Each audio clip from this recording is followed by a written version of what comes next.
This is Sophie Heller, and this is an ACT science question. The question is asking us which of the following species, if measured, could indicate the concentration of calcium present in blood, and it gives us a list of 3 elements. So we want to look and we want to see, so we see in experiment 1, we see that the concentration of calcium in the blood is determined by adding these oxalate ions to precipitate calcium oxalate. So we know that calcium oxalate is going to definitely be something we're looking for, and we see that calcium oxalate is our choice number 2. So we want to get rid of anything that doesn't involve 2, because we know that that's definitely important if we're talking about it in the first sentence of the experiment summary. So we know that it can't be 1 only, and, well, that's the only thing that we can do. So now we're trying to determine, are 1 and 3 also valid choices? So we see that this is determining the concentration of calcium, but we also see that we're going to titrate it with this standardized potassium permanganate.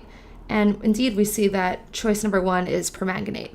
So even though it doesn't have the potassium, it's still going to be really heavily involved in determining this calcium content.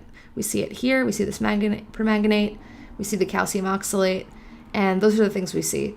So that's definitely an answer too. Our third choice, water, we see that water is formed as the result of this reaction, but water isn't going to give us a definite reading. It's not something we're titrating with. It's not something that we're definitely going to be adding in order to find the calcium concentration, so we don't really care about water. So we want to look for 1 and 2, so we know that 1 and 2 is choice 3.